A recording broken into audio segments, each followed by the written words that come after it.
So we move on, transition to this, the fact that the country, South Africa, is hosting one of the world's biggest disaster response simulations, the AEME Earthquake Response Exercise 2025, from 1 to 5 December. Gqeberha's Nelson Mandela University will become the center of a major international drill, bringing together search and rescue teams, emergency medical units, UN disaster experts, and humanitarian partners from across Africa, Europe, and the Middle East.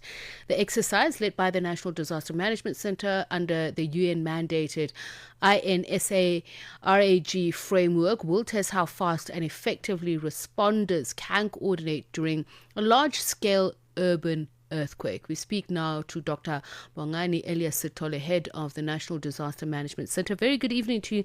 Thank you so much for joining us, Dr. Sithole. Good evening. Good evening to the viewers as well.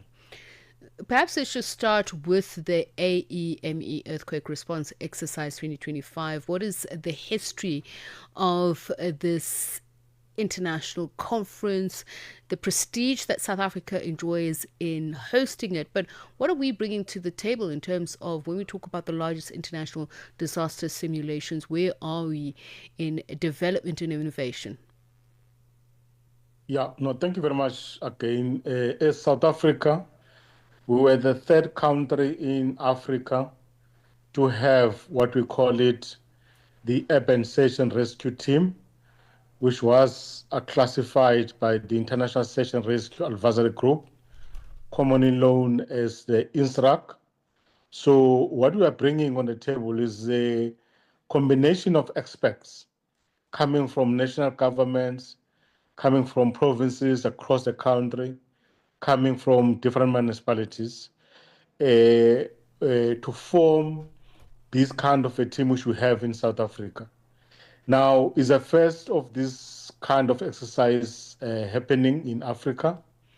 Again, we are building on a momentum of the G20. It's the first of its kind. We requested United Nations to say, as South Africa, we must be given an opportunity to host this kind of exercise so that any disasters which happened in South Africa, in SADC region, in Africa, we're able to assist our neighbors and the rest of the Africa as well. And I know this might not be related, but I think you'll understand from whence I come when I talk about disaster response networks, mechanisms. We have seen heavy rains, and particularly Eastern Cape, KwaZulu-Natal has borne the brunt of floods and destruction to infrastructure.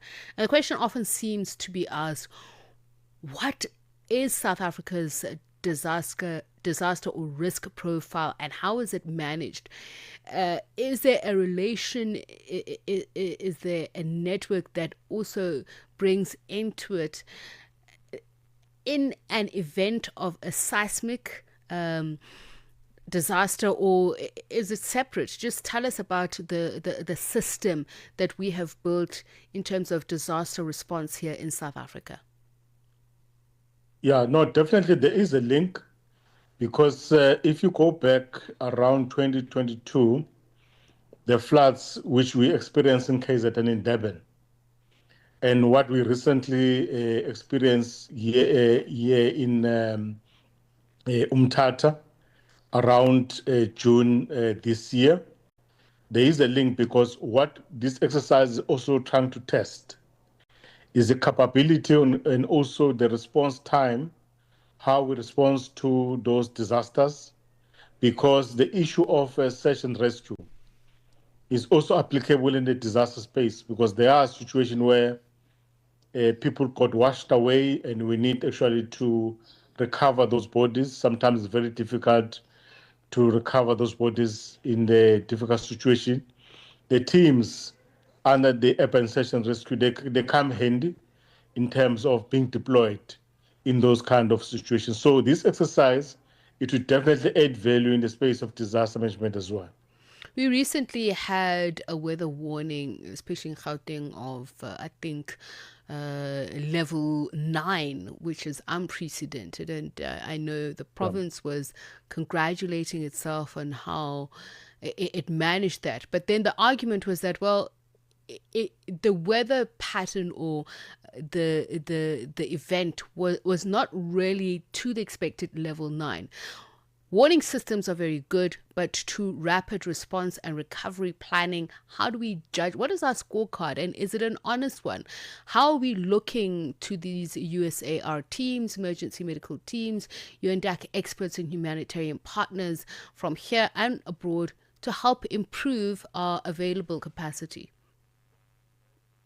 Yeah, I would then say this exercise will definitely help us in relation to that, because what we have here today is a combination of experts coming from different countries, from 12 countries, and they are coming from different entities in terms of the expertise. Now, this exercise is actually will assist us to share those kind of lessons learned. You are correct. It was the first time Gauteng received level 9 warning. That's where we actually, during the time, thought that we need to check up our response capabilities. Fortunately, there is some capacity which were built over years in Gauteng to deal with those kind of eventualities as and when we receive those earlier warning. But this simulation exercise will close any kind of gaps which might be there in terms of how we respond to those disasters. Because level 9 warning Gauteng, if it is not well managed, it can actually cause a lot of distractions. But as a work in progress in terms of putting together the resources and also the rescue teams, definitely in the future we can respond better.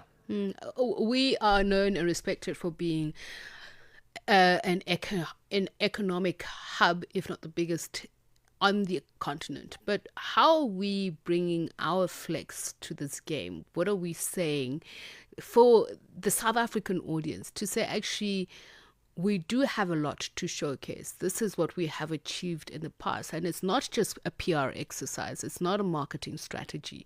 What are you going to say to this international community and partners who will be there? Yeah, what we have here, we've got the team, a South African team, which was classified in 2017, which is actually one of the highest classification. When I say classification, meaning not every team got the INSARAG classification. So what we are saying to South Africa is that we have this team classified, and we have been given an opportunity by United Nations to conduct this simulation exercise. And then we've got teams coming from different countries that are here. And then in the next 5 days, we'll be able to demonstrate to the South Africans in terms of what we have in the space of search and rescue, and then what kind of a capacity and capability we have in South Africa, so that any eventualities which we might experience in the future, South African, they know that there's capacity which can be deployed in those areas. Thank you so much for speaking to us. Much appreciated.